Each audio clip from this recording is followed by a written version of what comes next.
আকাশবাণী খবর পড়ছি দেবব্রত মণ্ডল। প্রথমে বিশেষ খবর।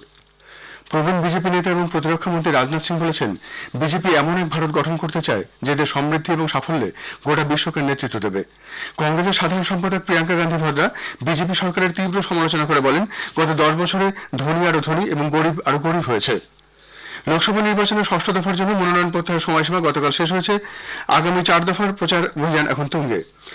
আন্তর্জাতিক নির্বাচন পর্যবেক্ষক কর্মসূচির অংশ হিসেবে 23টি দেশের 75 জন প্রতিনিধি 6টি রাজ্যে নির্বাচনের কাজকর্ম দেখে সন্তোষ প্রকাশ করেছেন। ধর্মশালা আইপিএল ক্রিকেটে রয়্যাল চ্যালেঞ্জার্স বেঙ্গালুরু পাঞ্জাব কিংসকে হারিয়ে দিয়েছে। গুজরাট টাইটান্স আজ চেন্নাই সুপার কিংসের মুখোমুখি হবে। আসছে বিস্তারিত খবরে। প্রবীণ বিজেপি নেতা এবং প্রতিরক্ষা মন্ত্রী রাজনাথ সিং বলেছেন, বিজেপি এমন এক ভারত গঠন করতে চায় যে দেশ সমৃদ্ধি এবং সাফল্যে গোটা বিশ্বকে নেতৃত্ব দেবে।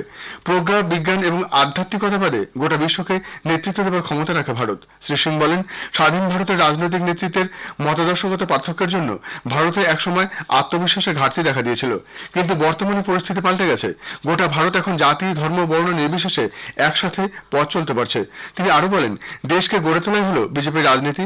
সাধারণ মানুষের কল্যাণে একাধিক কর্মসূচি কার্যকর করে ভারত এখন দৃষ্টান্ত স্থাপন করেছে। তিনি এ প্রসঙ্গে বলেন, বিনামূল্যে এলপিজি সংযোগ, পরিশ্রুত পানীয় জল সরবরাহের প্রসঙ্গ তুলে ধরেন। তিনি দাবি করেন, ভারত এখন সন্ত্রাসবাদ মুক্ত। এছাড়াও প্রতিরক্ষা ক্ষেত্রে ভারত আত্মনির্ভর হয়ে উঠেছে। অন্যদিকে কংগ্রেসের সাধারণ সম্পাদক প্রিয়াঙ্কা গান্ধী ভদ্রা রায়বেরেলি লোকসভা কেন্দ্রের প্রচারে ক্ষমতাসীন বিজেপি সরকারের তীব্র সমালোচনা করেন। তিনি বলেন, দেশে গরিব মানুষের জীবন আজ বিপন্ন, তারা অসহায় বোধ করছে। ধনী আরো ধনী এবং গরিব আরো গরিব হয়েছে গত 10 বছরে। তিনি পরিবর্তনের জন্য জনসাধারণের কাছে আহ্বান জানান। ঝাড়খণ্ডে 4র্থ দফার লোকসভা নির্বাচনের জন্য প্রচার অভিযান তুঙ্গে উঠেছে। রাজ্যের শেষ 4টি দফায় 14টি আসনে ভোট নেওয়া হবে। 4র্থ দফায় ভোট নেওয়া হবে 4টি আসনে। প্রবীণ বিজেপি নেতা এবং কেন্দ্রীয় স্বরাষ্ট্রমন্ত্রী অমিত শাহ এনডিএ প্রার্থী অর্জুন মুন্ডার সমর্থনে আজ ঝাড়খণ্ডের খুন্তিতে জনসভা করবেন। অন্যদিকে প্রতিরক্ষা মন্ত্রী রাজনাথ সিং গোদ্দায় একটি রোড শোয়ে নেতৃত্ব দেবেন। দুমকাতেও একটি জনসভা করার কথা। ছত্তিশগড়ের মুখ্যমন্ত্রী বিষ্ণুদেব সায় 3টি লোকসভা কেন্দ্রে প্রচার অভিযানে যোগ দেবেন। অন্যদিকে ঝাড়খণ্ড মুক্তি মোর্চার নেতা মুখ্যমন্ত্রী চম্পাই সোরেন এবং দলের নেতা কল্পনা সোরেন প্রার্থীদের সমর্থনে জনসভা করবেন। কংগ্রেসের নেতারাও আজ দলের প্রার্থীদের সমর্থনে প্রচার অভিযান চালাবেন। প্রবীণ বিজেপি নেতা দলের সর্বভারতীয় সভাপতি জগৎ প্রকাশ নাড্ডা গতকাল উত্তরপ্রদেশের চিত্রকূটে একটি জনসভায় বলেন, নরেন্দ্র মোদীর প্রতি মানুষের পূর্ণ সমর্থন রয়েছে এবং তৃতীয়বারের জন্য তিনি প্রধানমন্ত্রী হতে চলেছেন। প্রবীণ বিজেপি নেতা রাজনাথ সিং লখনৌ বুদ্ধিজীবীদের সমাবেশে বক্তব্য রাখেন। উত্তরপ্রদেশের মুখ্যমন্ত্রী যোগী আদিত্যনাথও লখিমপুর খেরি এবং সীতাপুর জেলায় জনসভা করেছেন। অন্যদিকে সমাজবাদী পার্টির প্রধান অখিলেশ যাদব গতকাল বাহরাইচে এক জনসমাবেশে ভাষণ দেন। তিনি বলেন, দেশের কৃষক ও যুবদের স্বার্থ নিয়ে বিজেপি ভাবিত নয়। ধৌরহরা এবং লখিমপুর খেরিতেও গতকাল প্রচার চালান তিনি। লোকসভা নির্বাচনের 6ষ্ঠ দফার জন্য মনোনয়নপত্র প্রত্যাহারের সময়সীমা গতকাল শেষ হয়েছে। এই দফায় 6টি রাজ্য ও 2টি কেন্দ্রশাসিত অঞ্চলের 58টি আসনে ভোট নেওয়া হবে 25শে মে। এর মধ্যে রয়েছে উত্তরপ্রদেশের 14, হরিয়ানার 10, পশ্চিমবঙ্গ ও বিহারের 8টি করে, দিল্লির 7টি আসনে সবকটি, ওড়িশার 6, ঝাড়খণ্ডের 4 এবং জম্মু কাশ্মীরের 1টি আসন। পশ্চিমবঙ্গের আসনগুলি হল পুরুলিয়া, বাঁকুড়া, বিষ্ণুপুর, মেদিনীপুর, ঝাড়গ্রাম, কাথি, তমলুক ও ঘাটাল। মনোনয়নপত্র প্রত্যাহারের সময়সীমা শেষ হওয়ার পর হরিয়ানার 10টি লোকসভা আসনের জন্য 223 জন প্রার্থী প্রতিদ্বন্দ্বিতার আসরে রয়েছেন। কার্নাল বিধানসভা কেন্দ্রে উপনির্বাচনে লড়বেন 9 জন প্রার্থী। এদিকে ঝাড়খণ্ডে 4টি লোকসভা কেন্দ্রে প্রতিদ্বন্দ্বিতা করছেন 93 জন প্রার্থী। রাজ্যের অতিরিক্ত মুখ্য নির্বাচনী আধিকারিক ডক্টর নেহা অরোরা জানিয়েছেন, 7ম দফায় 3টি লোকসভা আসনের জন্য এখনো পর্যন্ত 6 জন প্রার্থী মনোনয়ন জমা দিয়েছেন। এই দফায় 14 মে পর্যন্ত প্রার্থীপদ দাখিল করা যাবে। নির্বাচন কমিশন গুজরাটের দাহোদ লোকসভা আসনের শান্তারামপুর পরথমপুর ভোটগ্রহণ কেন্দ্রে পুনর্নির্বাচনের নির্দেশ দিয়েছে। 11 মে আগামীকাল সকাল 7টা থেকে সন্ধে 6টা পর্যন্ত এই পুনর্নির্বাচন হবে। রাজ্যের যোগ্য মুখ্য নির্বাচনী আধিকারিক এবি প্যাটেল গতকাল গান্ধীনগরে সাংবাদিকদের বলেন, একটি ভাইরাল ভিডিওকে কেন্দ্র করে পাওয়া অভিযোগের ভিত্তিতে রিটার্নিং অফিসার অনিয়মের অভিযোগ দায়ের করে। তার ভিত্তিতেই পুনর্নির্বাচনের এই সিদ্ধান্ত। তিনি আরও জানান, ওই বুথে ভোটের দিন কর্তব্যরত 6 জনকে সাসপেন্ড করা হয়েছে। এদের মধ্যে আছেন 4 ভোটকর্মীও। পশ্চিমবঙ্গে লোকসভা নির্বাচনের 4র্থ দফায় মোট 579টি কোম্পানি কেন্দ্রীয় বাহিনী মোতায়েন করা হচ্ছে। এর পাশাপাশি 30,000-এর বেশি রাজ্য পুলিশ ভোটের নিরাপত্তায় বহাল থাকবে। 4র্থ দফায় আগামী সোমবার 13 মে রাজ্যের 5 জেলার 8টি আসনে ভোট নেওয়া হবে। ওই পর্বে পূর্ব বর্ধমান জেলার সর্বাধিক 152 কোম্পানি কেন্দ্রীয় বাহিনী মোতায়েন করা হবে বলে নির্বাচন কমিশন জানিয়েছে। বীরভূমে মোতায়েন থাকবে 131 কোম্পানি কেন্দ্রীয় বাহিনী। এছাড়া আসানসোল দুর্গাপুর পুলিশ কমিশনারেটের 88 কোম্পানি, কৃষ্ণনগর পুলিশ জেলায় 81 কোম্পানি, মুর্শিদাবাদ পুলিশ জেলায় 73 কোম্পানি, রানাঘাট পুলিশ জেলায় 54 কোম্পানি কেন্দ্রীয় বাহিনী মোতায়েন থাকবে। উল্লেখ্য, চতুর্থ দফায় নির্বাচনে 8 লোকসভা কেন্দ্রের মোট 15,507টি ভোট কেন্দ্রের মধ্যে 3,647টিকে সংকট প্রবণ হিসেবে চিহ্নিত করা হয়েছে। খবর শুনছেন আকাশবাণী থেকে। আন্তর্জাতিক নির্বাচন পর্যবেক্ষক কর্মসূচির অংশ হিসেবে 23টি দেশের 75 জন প্রতিনিধি 6টি রাজ্যে নির্বাচন প্রত্যক্ষ করেছেন।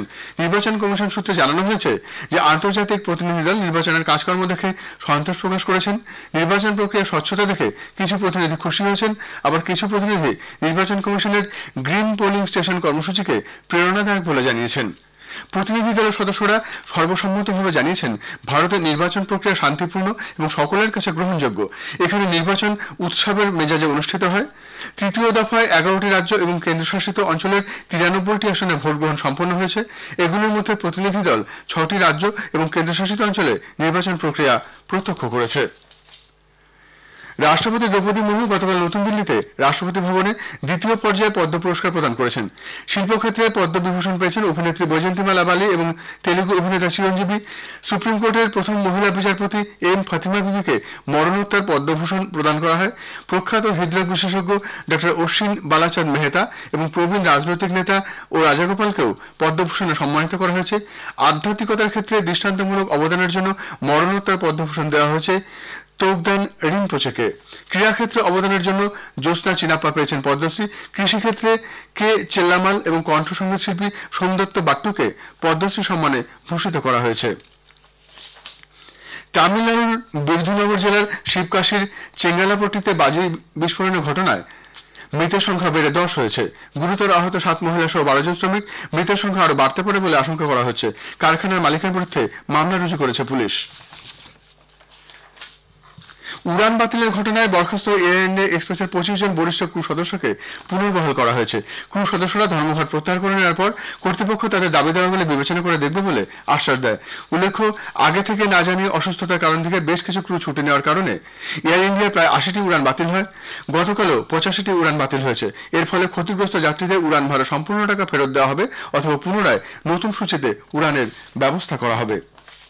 বিদেশমন্ত্রী ডক্টর এস জয়শঙ্কর এবং মালদ্বীপের বিদেশমন্ত্রী মুসা জামির গতকাল নতুন দিল্লিতে এক বৈঠকে দুদেশের দ্বিপাক্ষিক সম্পর্ক এবং আঞ্চলিক ও নিরাপত্তা সংক্রান্ত বিভিন্ন দিক নিয়ে আলোচনা করেন। বিদেশমন্ত্রকের মুখপাত্র রণধীর জয়সওয়াল জানিয়েছেন, দক্ষতা বৃদ্ধি, প্রশিক্ষণ, বিপর্যয় মোকাবিলা ও ত্রাণ সহ আর বেশ কয়েকটি বিষয় খতিয়ে দেখেছেন দুই মন্ত্রী। তেহরানে আটক ভারতীয় নাবিকদের মধ্যে 5 জনকে গতকাল ছেড়ে দেওয়া হয়েছে।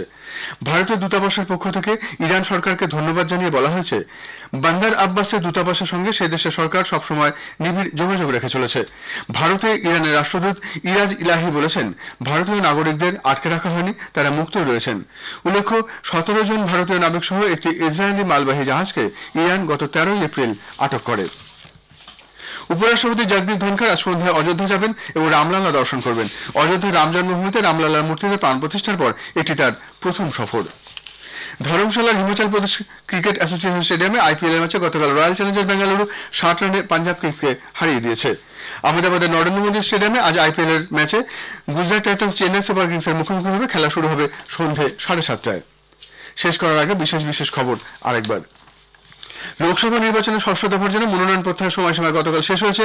আগামী 4 দফার প্রচার অভিযান এখন তুঙ্গে। আন্তর্জাতিক নির্বাচন পর্যবেক্ষক কর্মসূচির অংশ হিসেবে 23টি দেশের 75 জন প্রতিনিধি 6টি রাজ্যে নির্বাচনের কাজকর্ম দেখে সন্তোষ প্রকাশ করেছেন। খবর এখনকার মতো এ পর্যন্ত।